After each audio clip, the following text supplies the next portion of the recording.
Kodikunnil Suresh എംപിക്ക് Lok Sabha pro tem speaker സ്ഥാനം നിഷേധിച്ച മോദി സർക്കാരിന്റെ ദളിത് വിരുദ്ധ നിലപാടിൽ പ്രതിഷേധിച്ച് ജില്ലാ കോൺഗ്രസ് കമ്മിറ്റിയുടെ നേതൃത്വത്തിൽ ഏകദിന ഉപവാസം നടത്തി.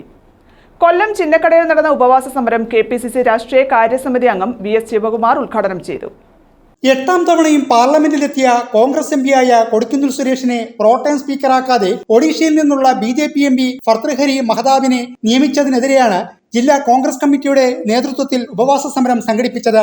KPCC രാഷ്ട്രീയകാര്യ സമിതി അംഗം VS ശിവകുമാർ ഏകദിന ഉപവാസ സമരം ഉദ്ഘാടനം ചെയ്തു. അവർ ദളിതന് ഇവരെ വിരോധ മുഖമുദ്രയാക്കി എടുത്തുകൊണ്ട് മുന്നോട്ട് പോകുന്ന ഒരു പാർട്ടിയാണ്.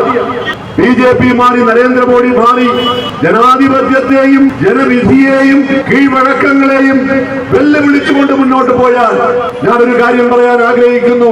ഇന്ത്യൻ പാർലമെന്റിൽ കഴിഞ്ഞ പ്രാവശ്യത്തെ പോലെയല്ല BJPക്ക് അവിടെ ശക്തമായ പ്രതിരോധം ഏർപ്പെടുത്തുവാൻ രാഹുൽ ഗാന്ധിയുടെ നേതൃത്വത്തിൽ ഇന്ത്യ മുന്നണി ഇന്ത്യൻ പാർലമെന്റിനകത്ത് അതിശക്തമായി നിലനിൽക്കുമെന്ന് ഞാൻ പറയാൻ ആഗ്രഹിക്കുകയാണ്. സർക്കാർ നടപടി പാർലമെന്ററി സംവിധാനത്തെ തകർക്കുന്നതാണെന്നും BJPയുടെ ദളിത് വിരുദ്ധ നിലപാടാണ് തീരുമാനത്തിന് പിന്നിലെന്നും ശിവകുമാർ പറഞ്ഞു. DCC president P Rajendra Prasad, RSP ജില്ലാ പ്രസിഡന്റ് KS വേണുഗോപാൽ, കോൺഗ്രസ് നേതാക്കളായ advocate S Bindu Krishna, Suraj Ravi, advocate A Shanavas Khan, advocate P Jermias, G Krishnaveni Sharma, U Waheeda തുടങ്ങിയവർ നേതൃത്വം നൽകി. ന്യൂസ് ബ്യൂറോ, കൊല്ലം.